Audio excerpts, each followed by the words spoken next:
Hello, I'm Simon Whistler. You're watching the Today I Found Out YouTube channel, and in the video today we're looking at the surprisingly mysterious life of artist Bob Ross. Amongst the pantheon of notable public television personalities, Bob Ross easily ranks alongside the likes of Mr Rogers and Elmo as a star who is almost universally loved and respected by the public. Despite being famous the world over for his balmy, soothing demeanour, his show The Joy of Painting, and his amazing fro, we know surprisingly little about arguably one of the best-known artists of modern times. This is partially because, for some reason, nobody ever really asked Bob Ross to do any interviews, and he only gave a handful of them over the course of his life. In fact, in one of the surprisingly few quotes that come from the man himself and don't come from his show, he stated, "I never turn down requests for interviews. I'm just rarely asked." However, in another interview Ross gave with Egg magazine, who specifically sought him out because they realized nobody knew anything about him, Ross sheepishly admitted that he liked to stay hidden, adding that he was sort of hard to find. In fact, Ross was so hard to find that PBS once lost track of him, though it would seem few, if anybody, noticed, until Ross called them to let them know he'd moved to Orlando after the fact. As a result of Ross's love of privacy, coupled with the apathetic attitude of interviewers back then, details about his life are notoriously hazy and difficult to nail down, to the point that even the book, Happy Clouds, Happy Trees, The Bob Ross Phenomenon, chronicling his life and career, was in the end forced to admit that their text is about an understanding we have of Bob Ross and his life. If we had wanted to write an accurate biographical book on Bob Ross, that goal would have been difficult to accomplish. A further hurdle for those looking to write about Ross is that his company, Bob Ross Inc., today is fiercely protective of their intellectual property and Bob Ross's privacy, even in death. One of the few things they've authorized that would come close to an official biography of his life is a documentary titled Bob Ross, the Happy Painter, that can be viewed by pledging money to PBS or by tracking down a copy of the DVD, which is exactly what we did to fill in some of the gaps for this video. Finally, although Ross was a notable public figure who did a lot of charity work and met with hundreds, if not thousands, of people over his lifetime, he only had a handful of close friends who understandably don't like discussing his life out of respect for his privacy. In fact, some of the only known interviews with Ross's family and friends about him can only be found today in the documentary mentioned previously.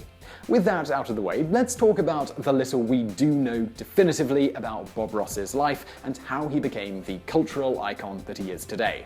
Born in Daytona, Florida in 1942, Ross was the child of a carpenter, Jack, and a waitress, Ollie, who separated, married other people, separated from those new partners, and then got married to each other again, all before their son had hit his teens.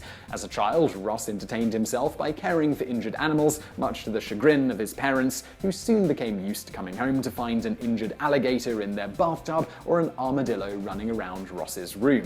Education-wise, Ross left school in the 9th grade to support himself as a carpenter with his father, during which time he lost the tip of his left index finger in an accident, an injury he later hid from viewers most of the time with his paint palette.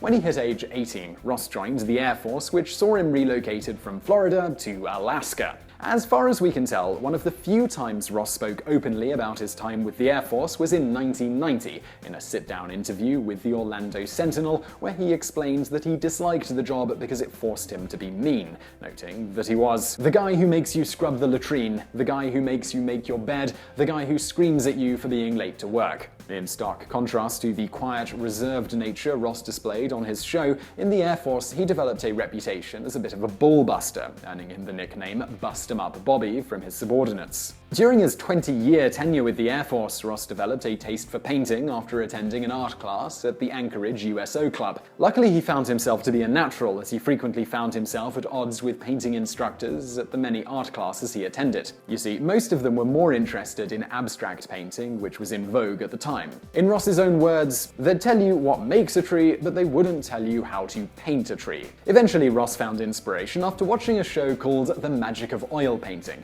hosted by artist Bill Alexander. Alexander touted a style of painting dating back to the 16th century called alla prima, an Italian term meaning first attempt, that allowed him to churn out a painting in a little under half an hour.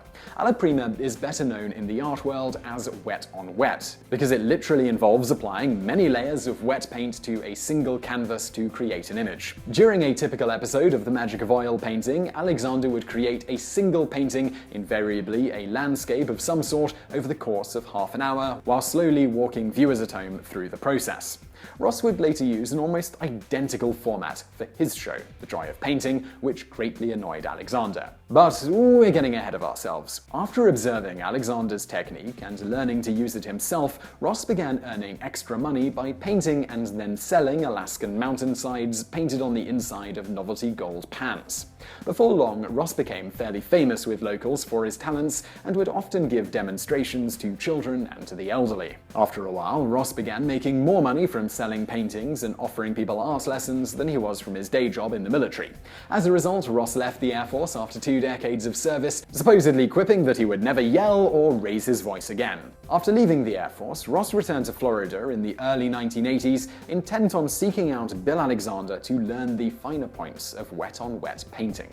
Alexander, who was an art teacher in his spare time, happily taught Ross everything he knew about painting, blissfully unaware that he was training his soon-to-be arch-nemesis. It seems it was a missed opportunity that they never created a show called Artist Deathmatch, pitting themselves against one another in episodic pair-offs. Viewers could then call in to vote in on whose painting was the best in a given episode, master or apprentice, with the winner getting to destroy the other's losing painting in an ever more elaborate way. Wow, that thing basically writes itself. Now, in any event, after a few months of lessons, Ross was offered a job with the Alexander Magic Art Supplies Company as a traveling tutor. While working for the company, Ross's hypnotic, soporific voice and gentle prodding style that emphasized that there were no mistakes, just happy accidents, caught the attention of a lady called Annette Kowalski, who later admitted that she was simply mesmerized by Ross's personality. After a few lessons with Ross, Kowalski became convinced that if she could somehow package the experience of painting with him, she and Ross could make a fortune. After meeting with Kowalski and her husband, Ross was convinced to leave the Alexander Magic Art Supplies Company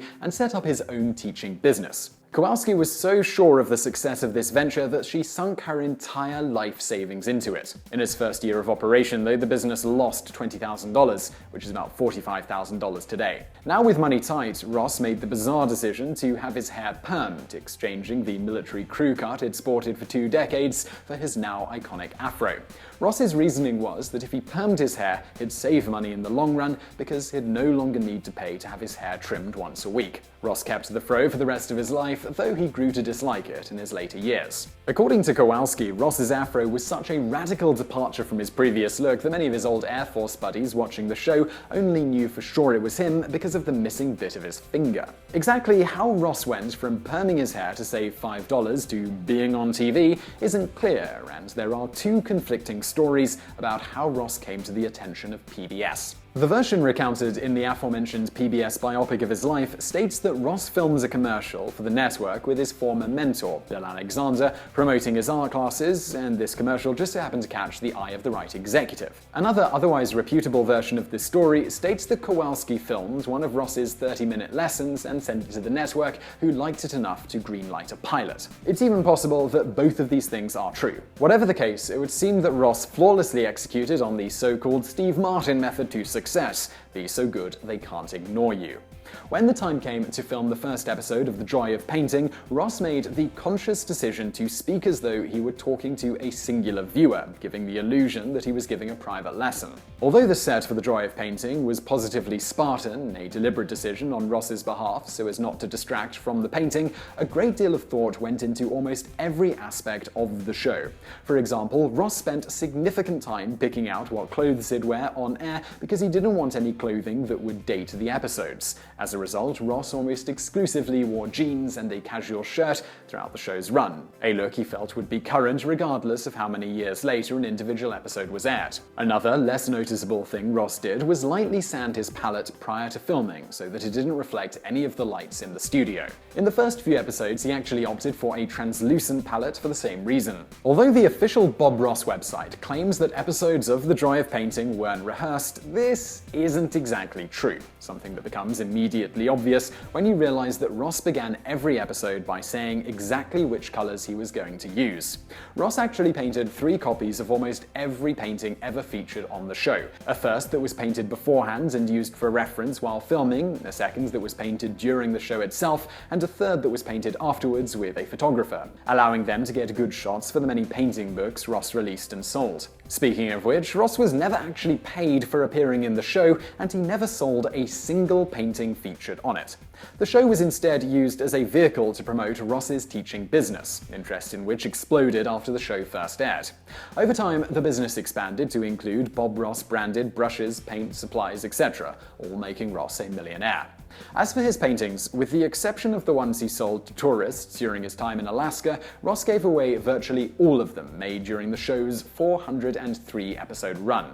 As for the thousands of other paintings Ross made during his life, many of them were similarly given away, or when Ross became a household name, given to various charitable causes to be auctioned off. Ross also disliked the idea of displaying his art in a museum or gallery, stating, "Most painters want recognition, especially by their peers. I achieved that a long time ago with TV. I don't need any more." In fact, during his lifetime, Ross only ever allowed one public institution to display his work, the Ministria Cultural Centre in Muncie. Old habits, as they say, are hard to break, and Ross was secretive to the end, hiding the fact that he'd been diagnosed with lymphoma in the 1990s from everyone but his closest friends and family. Ross continued painting almost until his final days, filming his show until 1994, just a year before he died at the age of 52. His final resting place is marked by a simple stone marker that reads, Bob Ross, television artist. So I really hope you found that video interesting. If you did, please do hit that thumbs up button below, and don't forget to subscribe if you haven't already. Brand new videos every day of the week. Also, over there on the right, a couple of other videos that you might enjoy if you enjoyed this one, and thank you for watching.